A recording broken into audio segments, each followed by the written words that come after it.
depending on what we have been doing during the day, maybe a lot of time in the computer or the phone. It feels good to drop the head, so we actually stretch the back of the neck.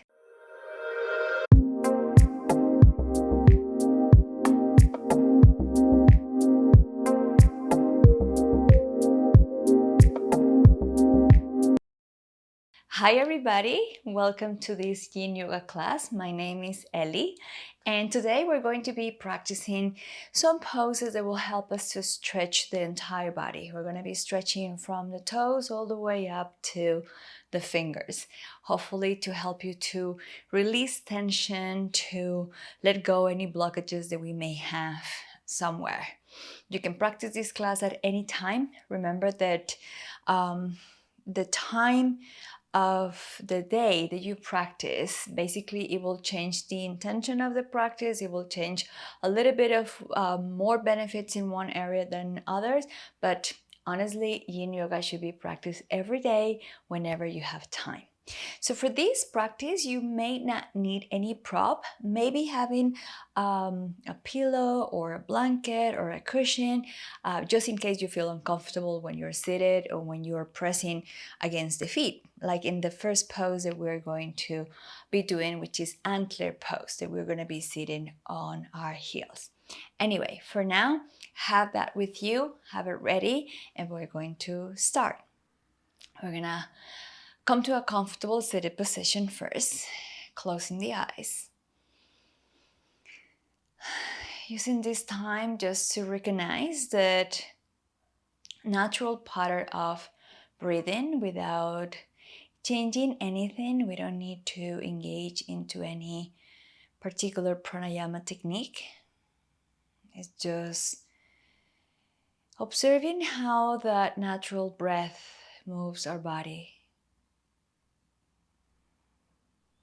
Taking a few moments to observe if that air only moves your chest or it goes all the way down to your belly. Just start with the observation of something that we take for granted. This is something that we do thousands of times every day since we are born. So pause in a moment to see, to feel, to connect.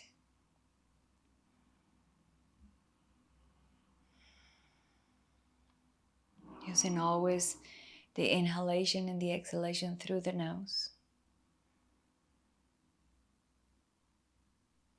And after we have observed what this natural pattern of breathing does to our body, we can actually consciously start engaging into a more yogi breathing.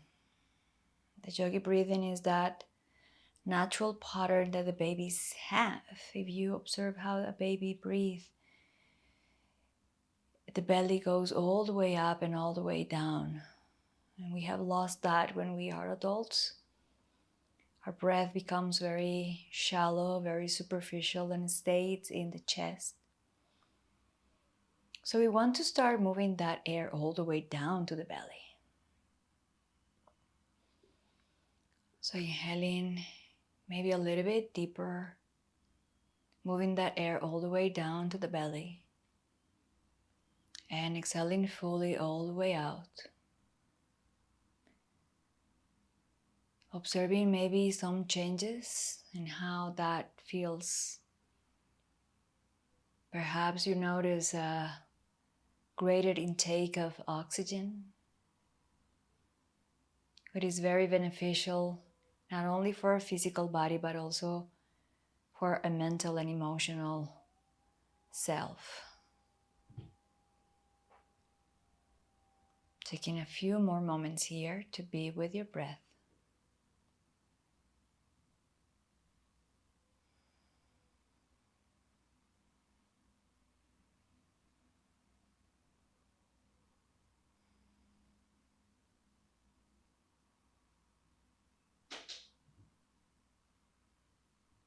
Good.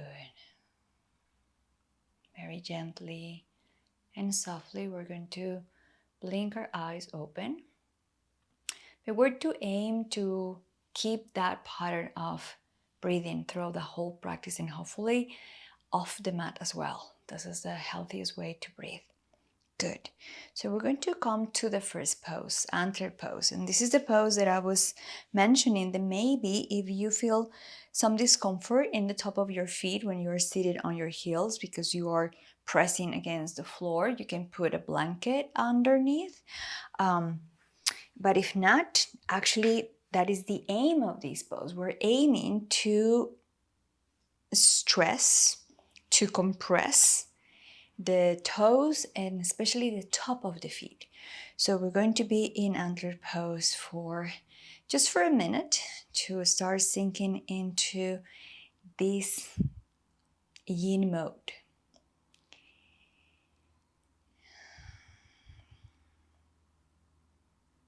It's very rare that we stimulate our feet in yoga practices, and especially the top of our feet, right? When we practice more yang classes where majority of the time we're standing. So it's a good idea to give some love to the top of the feet as well. There are a lot of joints, ligaments, and tendons there as well. So this pose is great to use our body weight to compress the top of our feet. Only a few more seconds here, and I don't want to go too much time into this pose because we're going to do it again later. Just to start stimulating that area that we're going to be working, because we're going to be working from head to toes. Good. So we're going to shift our body weight to one side to come back to seated, releasing the feet, opening your legs, and observing what is the sensation that we feel in that area that we were stimulating the top of the feet. You may feel some sensations of warmth, of moving, blood, energy, like tingling sensations, which is good. And if you don't feel anything, that's good too. Don't worry, okay? Believe me, a lot of things are happening even though you are not feeling it. Good, so we're gonna stay in this shape. So this is when the bolster, the cushion comes handy. Because if we struggle sitting like this and you tend to fall back, so you can sit up on a pillow or a blanket so you can elevate the floor. This is one of the ways that we use props in yin to elevate the floor. If you're seated on something, you're elevating the floor for your pelvis, be mindful that we also need to elevate the floor for the knees. So we can roll a blanket, put something underneath, and if you don't have anything at hand right now, I don't want you to go and grab something, just stay there. You can micro bend the knees. So by flexing the knees, we avoid that extra stress that we're applying by lifting the pelvis and creating more space with the gravity and all that. Anyway, so we're gonna come to this Dragonflight. There is not a split, so no need to open way too wide. And we're gonna start walking our hands forward. Normally the feet, for majority of us, will drop in. Allow the toes to drop in. Allow the knees to drop in. We want to keep the muscles of the hip area, which is the area that we're targeting, as soft as relaxed as possible. So we're gonna walk the hands forward, and in the moment that you feel that the asana is already touching your body, that already something is changing, you stop here. We're gonna be in Dragonflight for 2 minutes. And this is one of the principles of Yin Yoga. Finding the edge means that starting the asana from the beginning. Starting the asana not from the urge of having the chest on the floor, for example, in this case, but inviting gravity and time to keep pushing and pulling your torso down. That's the role of gravity. That's why we use props in a different way. In the Yin teacher training that I teach, I discuss this with my students that having a block here on the forehead is stopping the gravity to invite you to come deeper into the pose. And it's not necessarily that we aim to have the chest on the floor, but we aim to open up those connective tissues that normally are not stimulated, like tendons, ligaments, joints, bones. And so we don't want to stop gravity. So that's why the props are used in a different way. Otherwise, we will be practicing restorative and not yin. And I have to say that is one of the biggest aha moments that we have in the training when I'm teaching this to my students. Anyway, so we're gonna stay in this pose for like 30 more seconds. So I'm gonna give you this space of silence.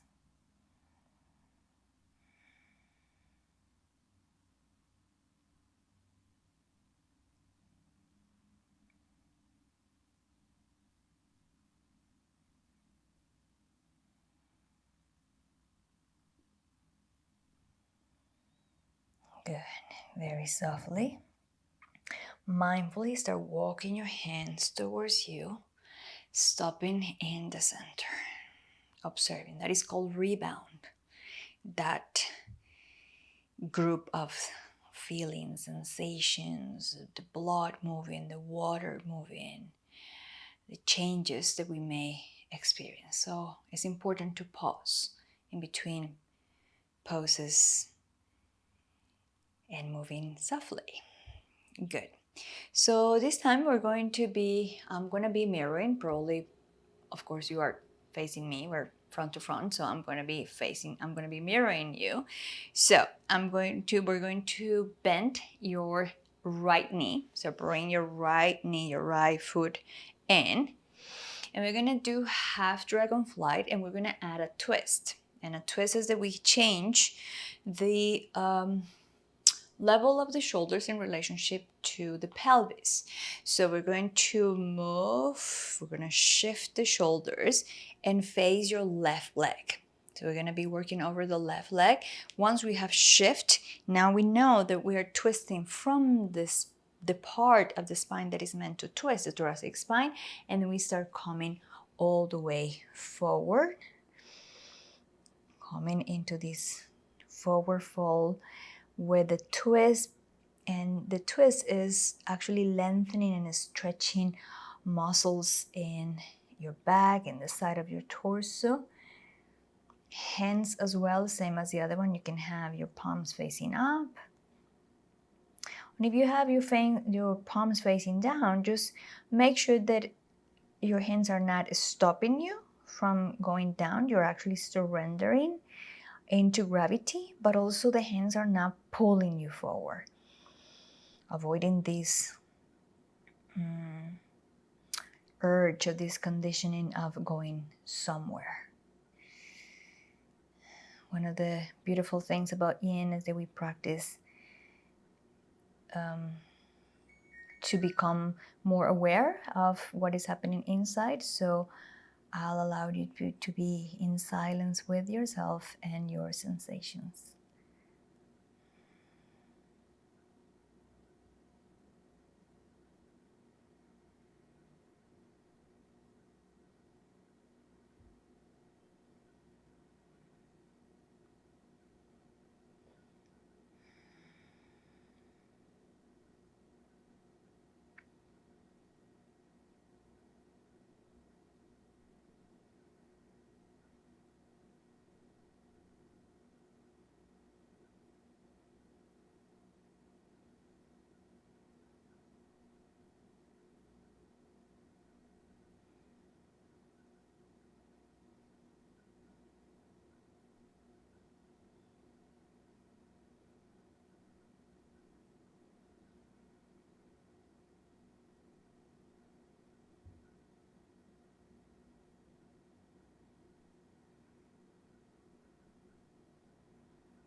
We're going to prepare ourselves to come out of the pose, walking your hands towards you.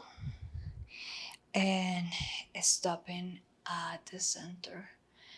Oof, feeling definitely one of my sides feels different than the other one. Good. Now we're going to extend the right leg. And we're going to bend the left knee, bring the left foot towards your groin. And same. So the pelvis remains the same, so keeps the sacrum and the lumbar spine stable, which they don't need to twist. And now we shift towards the other side, facing the right leg and moving forward. Remember that we want to start the asana in the first place where the asana touches the body.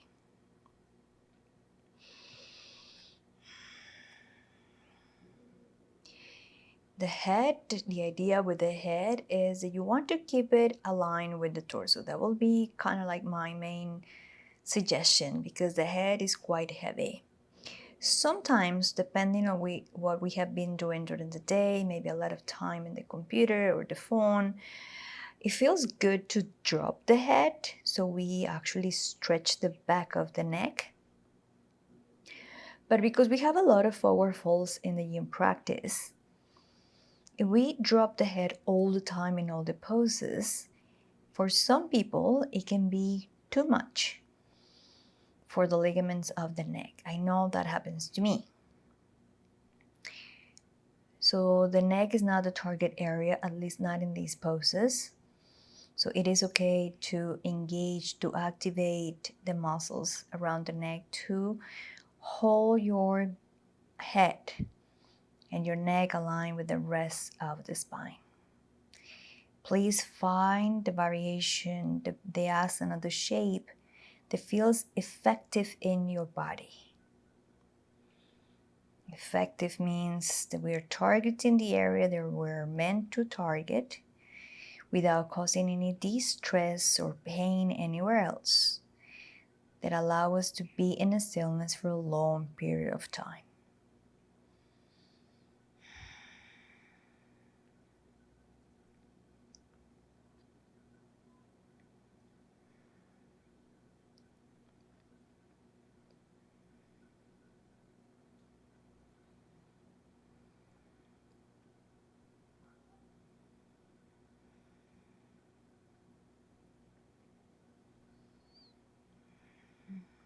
Good. We're gonna start moving our hands and our torso back to the center, pausing for a moment. Feeling, remember there is no rush, no need to jump to the next pose. So after the pause, now we're gonna bring both feet down to the floor just for a few moments, hands behind, just to drop the knees side to side in case we feel any tension, especially in the side of the hips and the torso. Good. And now we're gonna have both legs together. So bringing both legs to the front to do that pose that in yin we call it caterpillar.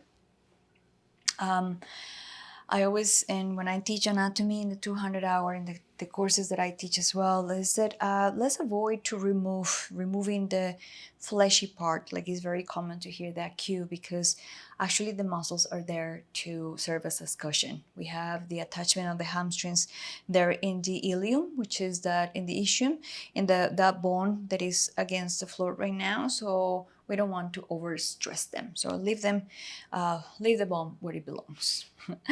Now the toes, they can drop out, they can drop in, they can stay straight as long as we have the muscles of the hips relaxed. This is the area that we're stressing right now. We're moving from the toes up to all the way up to our upper body. Once you find your way into your legs, we come into caterpillar by moving forward. The two ways of practicing forward folds in yin especially is either you can round the spine, so And you can drop the head if that feels good for your neck as well. That will intensify the stretch in the muscles of the back. Also, you can keep your torso more straight, like straighter, like the same length in the front and in the back, meaning that the muscles, of course, will be more active, but the stress will go more into the muscles of from the glutes down instead of the glutes up. So it is not necessarily true that all the time, all the forward folds in yin, your back is rounded.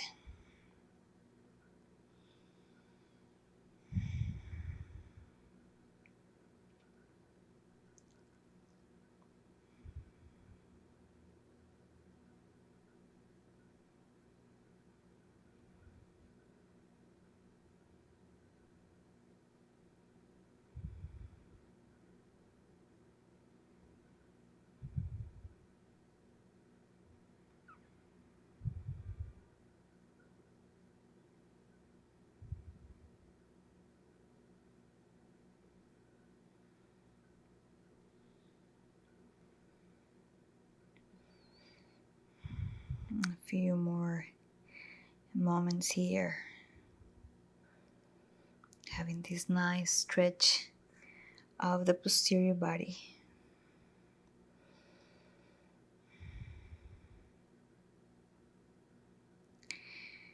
And gingerly moving in slow motion, moving slower than you think you should move. We're gonna come back up, pausing in the center, feeling, enjoying. I don't know you guys, but I do enjoy a lot when I come out of the poses. It feels everything that has been compressed and stretched and twisted, releasing and letting go. I love that sensation of letting go. Good. So now we're going to shift to one side. We're going to bend both knees. We're going to gently move into child pose. So no need to move your body all the way back, just wherever you land for now. Bending the knees. We're going to do child pose 2 times in this practice. So the first one, I will invite you to keep it with your knees together. That will continue with that roundness of the spine that we have been cultivating from the previous poses. Again, you can put a blanket between the floor and your feet, or even in between your heels and your bum, depending on what is happening in this area, just as a matter of comfort. Good. Once you find the shape with your legs, we're going to start moving to the front, allowing the forehead to drop down to the floor. You can keep your arms in front of you, or you can keep your arms behind you next to your feet. That will change what happens to your shoulders. None of the variation is better than the other one. Because we are not practicing, we're not aiming of how a pose looks like, but it's about how it feels like.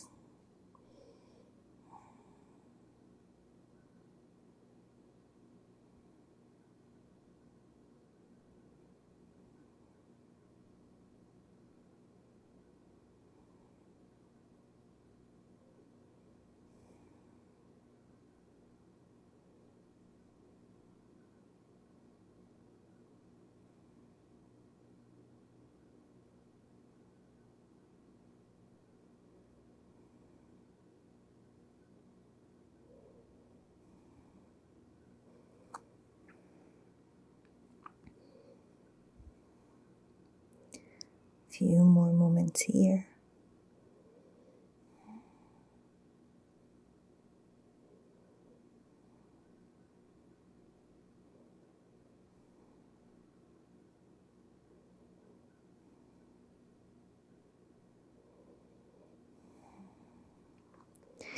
And we're going to use our hands to move our body up.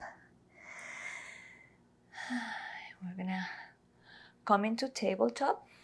So moving your hips on top of your knees. So pausing for a moment into tabletop, allowing the spine to come back to its neutral shape. We have been flexing a lot, so we want the spine to come back before we move to the next pose, that it's back bend. So we don't want to shift from flexion to extension or vice versa when we are working on the spine. It can be too much stress for a structure that is not symmetrical, actually has different curvatures. And speaking of symmetry, so we're going to do a pose that we have two options here. So we can practice melting heart pose when we move in a symmetrical way, when we move both hands to the front, or we can do the asymmetrical version, which is called quarter dog pose. And if you choose the asymmetrical version of the pose, I will let you know halfway so you can change side. So how does it work? We will keep our hips on top of the knees. That's not going to change. We are not going to go back. We are not going to come forward. They're going to stay on top of the knees. We're going to move the hands forward. So if we decide to go for the asymmetrical version, we're going to bend the left elbow, placing the left forearm on the floor, keeping the right hand as far forward as possible, the right elbow off the floor, and we're gonna rest the forehead on the forearm. Or if you decide to do the symmetrical version of the pose, so we will keep the left hand same as the right hand, and we will drop the forehead and the head and the chin and the chin and the chest, whatever makes to the floor.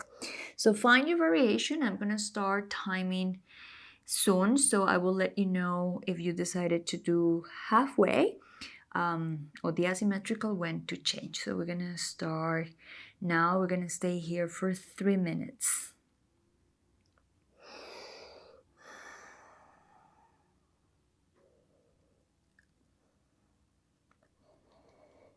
So 3 minutes in the melting heart pose, in which both arms, both sides of the body are doing the same.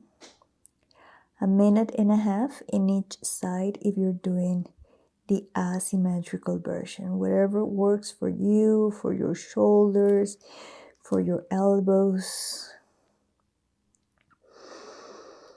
I have to say that this is a challenging pose for me. My shoulders don't have a great range of motion, but I love it.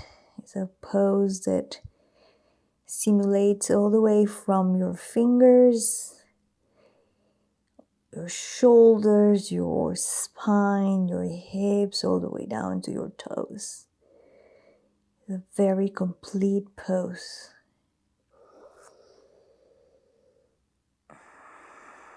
And a few more moments here before you change sides. If you are doing quarter dog, I will let you know.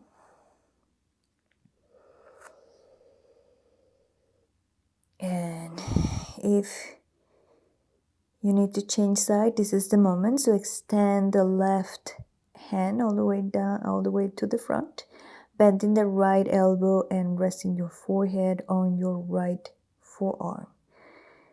And all together we will be here for another 1.5 minutes. You were in the symmetrical version, just stay there.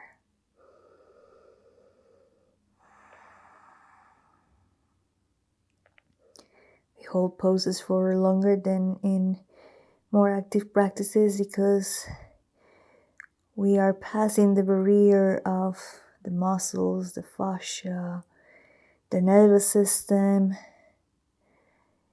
trying to get that stimulus all the way into ligaments, tendons, joints, bones. And for that we need time. It's not about movement, it's about time that we apply the pressure, the stretch, the twist Good. So we're gonna, everybody, we're gonna start coming off the pose, walking your hands gingerly.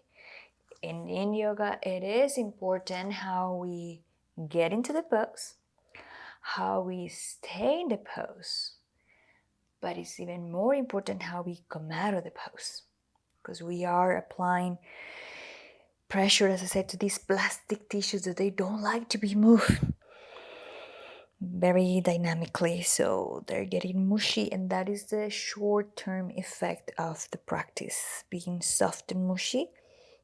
So in the long term, in the long run, it will come more resilient tissues, moisturized, healthier. Good. So now from here, we're gonna walk our knees to the side. We're gonna come to this wide knee child pose that I talked to you before. So open your knees as wide as the mat, bringing your toes closer to each other and push your hips back. Hands are still in the front because we're going to add a twist. So keep your right hand in front. Now we're gonna thread the left hand in between, doing a twist, resting the posterior side of your left shoulder, resting your left ear, and resting your head. Maybe you can keep your right elbow off the floor. That is one option. Or you can keep it on the floor, depending how your shoulders feel after that melting heart pose. Today, I'm going to keep mine on the floor. And we are going to be here for 2 minutes. You can close your eyes.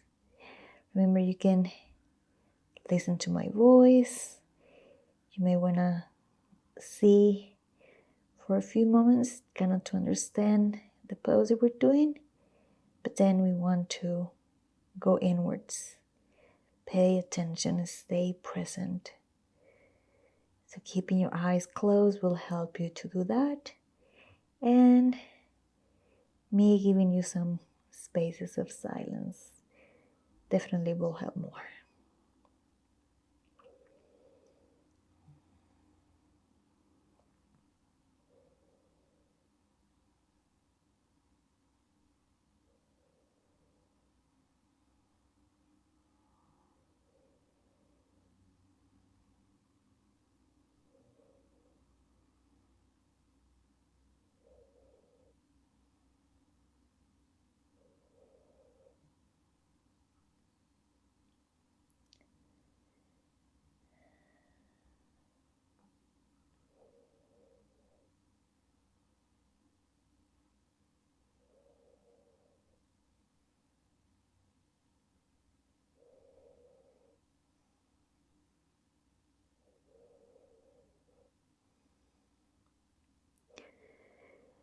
Good. We're gonna start moving out of the pose. So bring your left hand back to the front, stopping for a moment in the center. Allowing the sensations to arise, if that is the case. Just pausing in between sides. Good. So keeping your left hand in front, we're going to start threading the right arm. Placing the posterior part of your right shoulder on the floor. Your right ear on the floor. And same with the elbow. You can choose to keep it off the floor or on the floor. And observing how your hips keep sinking down. We are stretching the upper body, but without letting go of the stretch of the lower body. We have been stimulating, as probably you have noticed, all the way from the toes, the feet, the ankle, the shins, the hips, now the torso, shoulders and arms. That is the idea of this class, stretching the full body to release, to relax, to let go.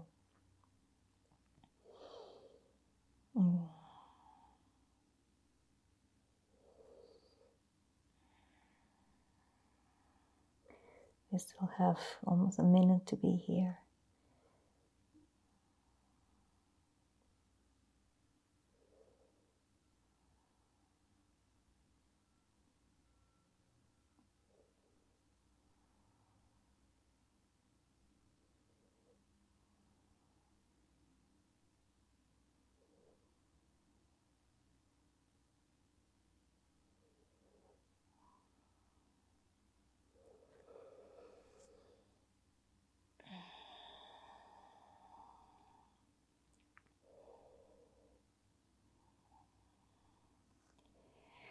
Very mindfully, start bringing your right hand to the center, stopping in the center for a moment.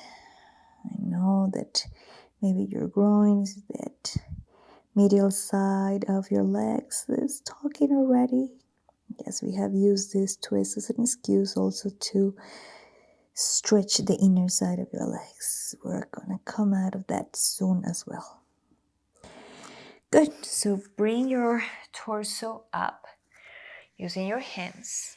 And now, observe your knees. And we're going to start bringing the knees slowly, one by one, to the center because we have been stimulating the tendons of the adductors for a bit now. And we're going to sit back into antre pose, the pose that we did at the beginning. So we have two options here because we're going to modify this a little bit. We can stay here as we did at the beginning, no problem. Let me see, I'm going to move to the front because I don't have much space there. So as I said, we can stay here. This is perfect. We're stressing the area that we want to stress. You can walk your hands behind you a little bit. That's good. You can walk them a little bit more and even allowing the knees to come off the floor. This may not be very comfortable, but who said Yin was comfortable? It's not. And here we are adding this ankle stretch.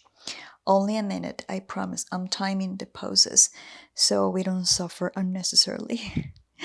And honestly, it is quite uncomfortable, but it's a needed discomfort. We usually don't stress our yin tissues or plastic tissues using the time and the stillness, and they need it. They need this as much as the muscles need to be strong and flexible and elastic. And the more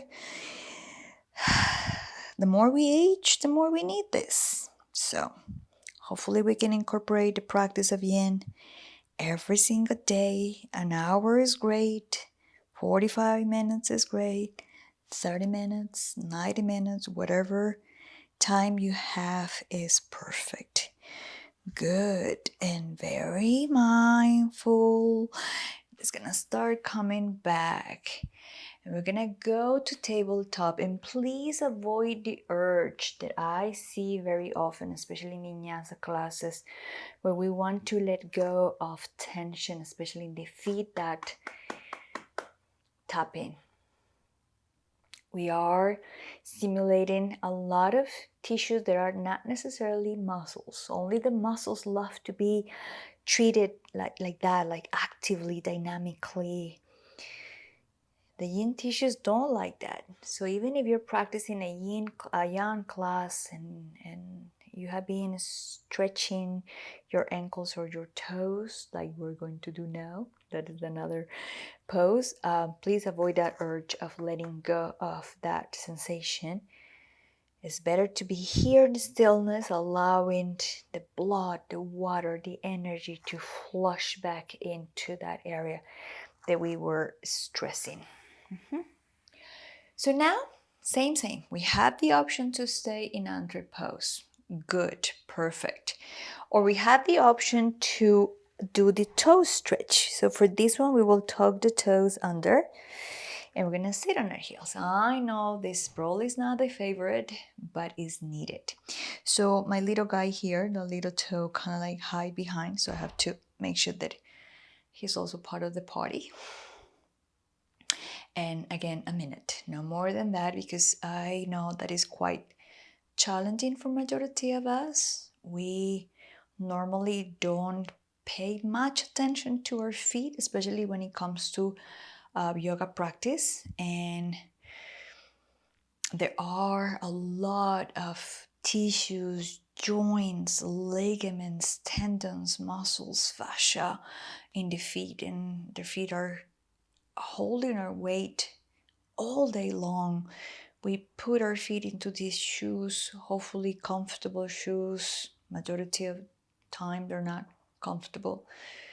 So we need to give them some love. So I know that this toe stretch is maybe not your favorite part of the class, but we are stretching the whole body. So our toes are very important part of our body. Good. We did it. 1 minute. See? Everything in this life pass, good and bad. So now untuck the toes and again, avoid the urge of tapping. No need. Just allow those sensations to be. Good. Now I'm gonna come down to sit because we are making our way to the floor. So we're going to move into the next series of poses before closing the class. We still have like 10 more minutes to go. So what we're going to do here is we're going to bring the left foot on top of the right knee. So the right foot is on the floor. The left ankle is on top of the knee. We're doing this figure that is called figure 4 or eye of the needle. So you can choose to stay here. This is great. Gravity is pulling the knee out. Option 1. Option 2, you can bring your right knee towards your chest and you can decide here to grab your leg. So in between your thigh and your calf, good to go. Or you can actually place your hands on your shin and good to go too. So choose a variation that works for you and allow gravity to drop your shoulders down to the floor. We're going to be here for 2 minutes. You can close your eyes, your feet are relaxed. No need to actively flex the left ankle, there is no need. As long as everything is happy in this pose, as long as we don't have any discomfort anywhere, we are good to go.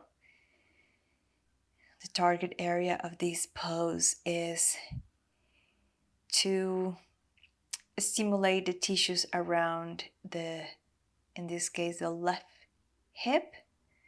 So we are stretching the glutes, the posterior muscles of the hip, which are the glutes and the gluteus medius, a lateral muscle that we have in the hip joint.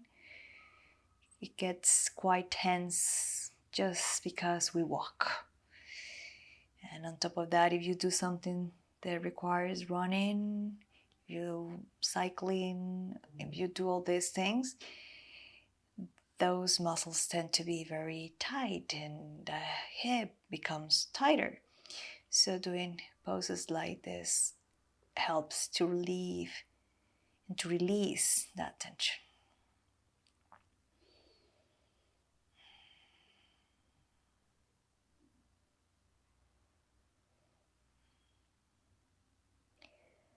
A few more seconds here.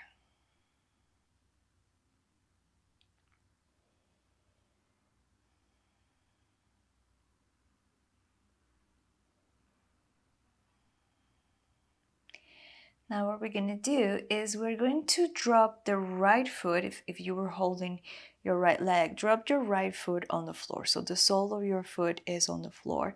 And now, keeping the legs exactly as they are in this figure 4, we're going to shift the pelvis to the left and allow the left foot to come all the way down to the floor. So we didn't change the legs.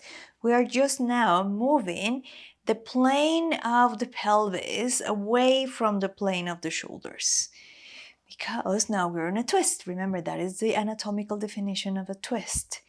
Changing the plane of the shoulders in relationship to the plane of the pelvis.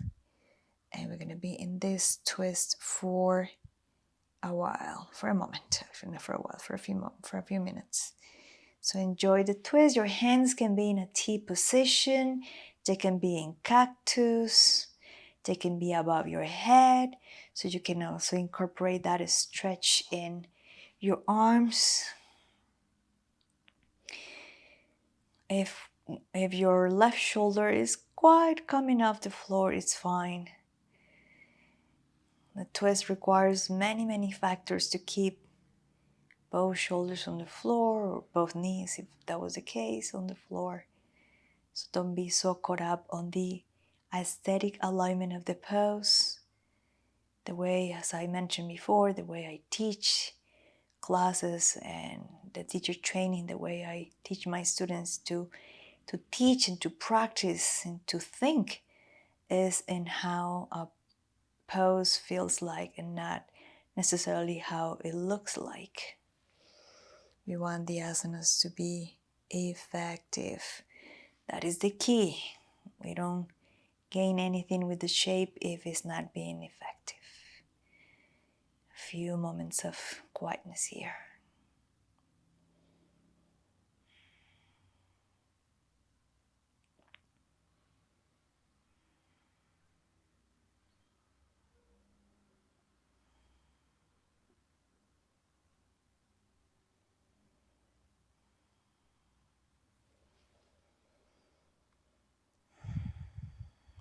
We're gonna start moving our legs up, keeping exactly where they are, just moving from the floor, releasing the twist.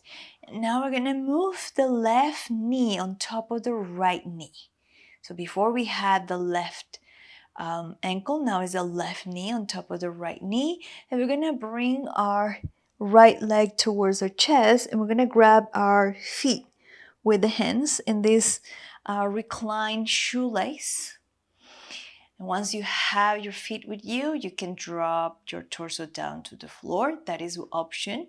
Another option is to grab your knees. You can have your hands on your knees, whatever is available for you in order to stretch, especially the gluteus medius, that lateral muscle that we have in the hip joint. That it gets to be a little bit tense in majority of humans.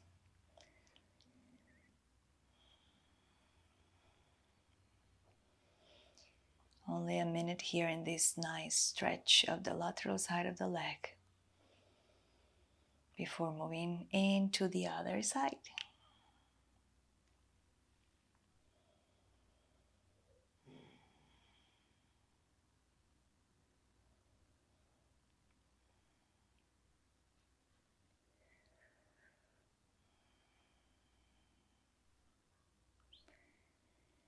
The minute is gone.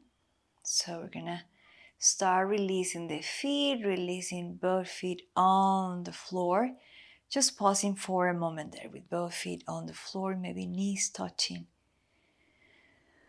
Pausing in between sides before starting the sequence again. So now we're gonna bring now the right ankle on top of the left knee, making the figure 4. Remember, we have options. Not necessarily both sides are the same. So not necessarily you have to do exactly the same that you did in the previous leg in and you have to do the same in this one. So we can be here, option 1. This is the figure 4. Allow the gravity to drop the knee down.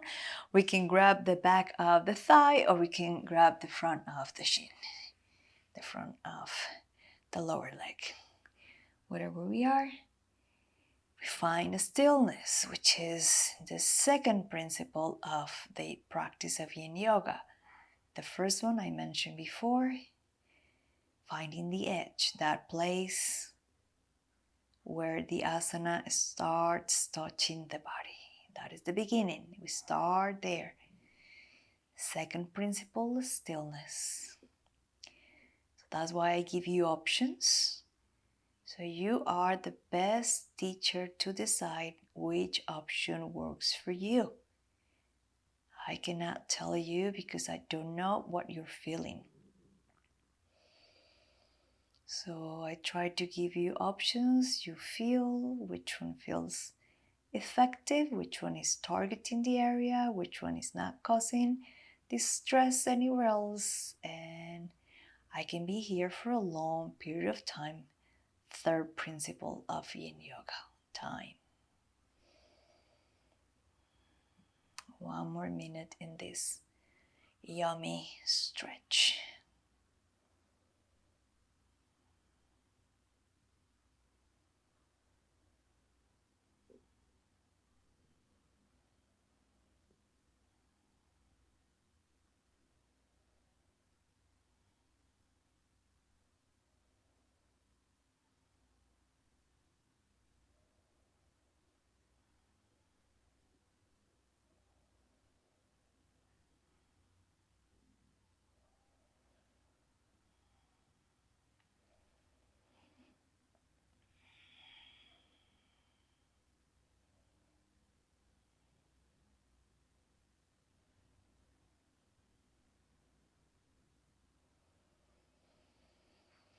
We're gonna start letting go of the leg. You were holding your left leg, allowing the left foot to come down to the floor. And for the twist, remember we want to shift the hips to the right, allowing now the right foot to drop to the side. So we will place the right foot on the floor and done. We are in the twist. So decide what to do with your hands, with your arms, and enjoy this change of planes between pelvis and shoulders. I love this twist because it's not only working with the thoracic spine, it's also kind of like stretching the glutes all the way up from the spine. It feels a lot of stretch also in the lumbar fascia, which feels really good. Unless in my body, it feels really good.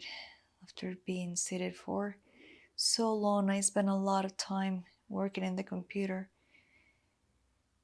Now with the online academy that we have in Sampoorna, I spend majority of my time either shooting videos or in front of a laptop. So I'm pretty sure you do so. You're also working from home probably. So in general, we spend a lot of time seated. So this stretches feels really, really, really good. One more minute to go here.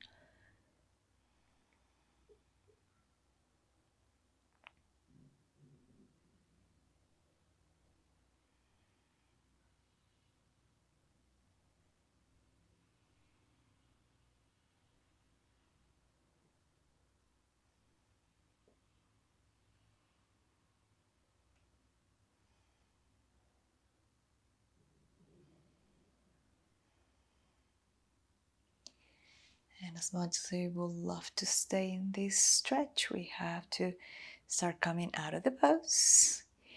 Bringing your legs back into the center. Now moving your right knee on top of the left knee, bringing your legs towards your chest. Again, options, grabbing your knees, grabbing your shin, or grabbing your feet and dropping your torso down to the floor. 1 minute in this stretch for the gluteus medius, the one of the abductors.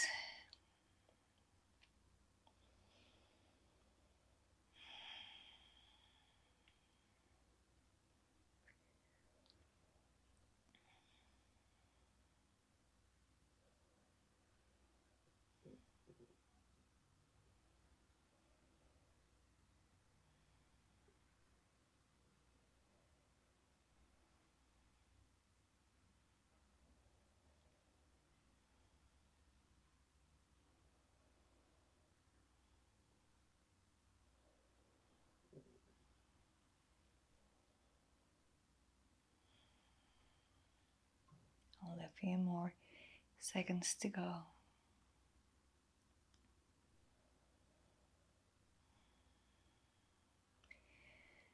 Now we can let go of the feet or the legs, allowing both feet to come into the mat. Now placing both soles of the feet together, allowing the knees to drop to the side in this supta butterfly, recline butterfly. The closer your feet to the groin, the greater the stress in the groin area. The further away, the lesser the stress. And in Yin, not necessarily more is better. The only more that is good in Yin is time. Okay, so we want to find a variation that is effective, that you are stretching, applying this stimulus into the groin area without causing discomfort anywhere. Probably your lumbar spine is off the floor, creating this curvature there. Good. It's also something that we want in this pose, and it's the last pose before coming into Shavasana, so let's enjoy the last minute in this one.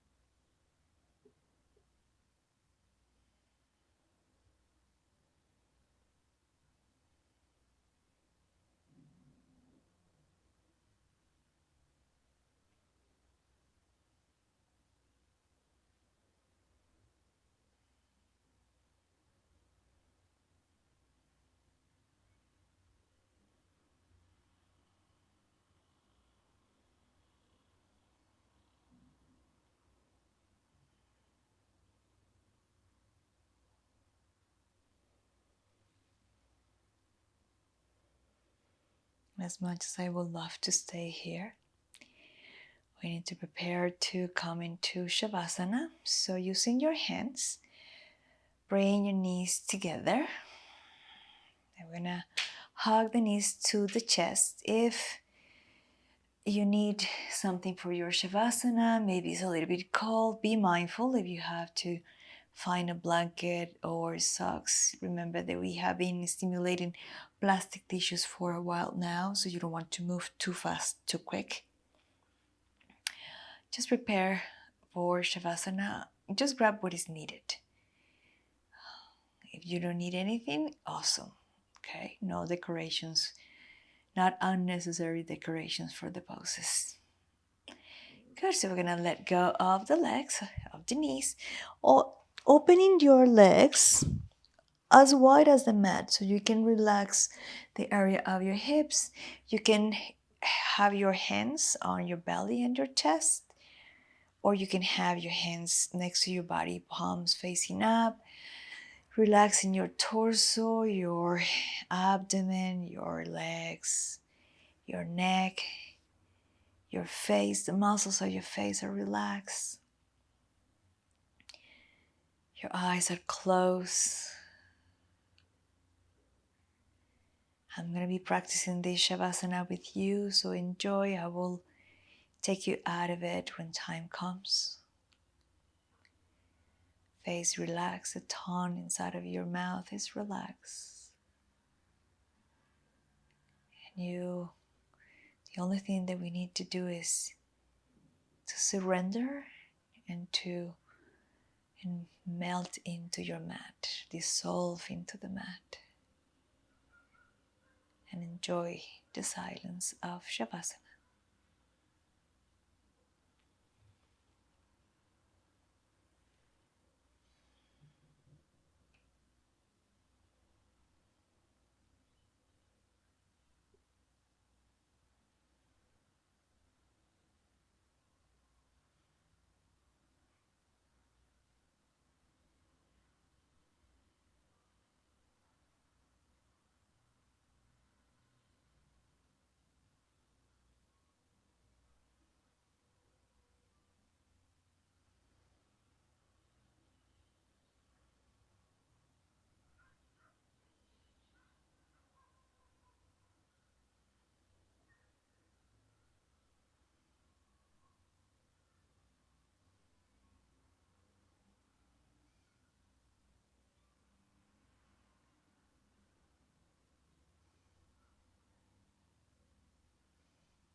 mindfully and softly. Bring the awareness back into your body by wiggling your toes and your fingers, your hands. If you have more time and you decide to stay in Shavasana, please do so. You can stay in Shavasana for as long as you can, as you want. Otherwise, we're gonna incorporate these little movements, lengthening and stretching our arms above our head, stretching our body. Bending the knees, keeping the feet on the floor. We're gonna drop the knees to the side and stopping in this side for a moment.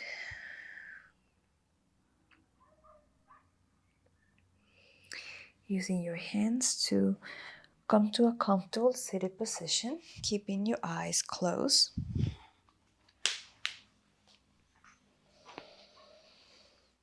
We're gonna place our hands in prayer position in front of our chest, bowing our head down as a gesture of gratitude, thanking yourself for the time you took for this practice.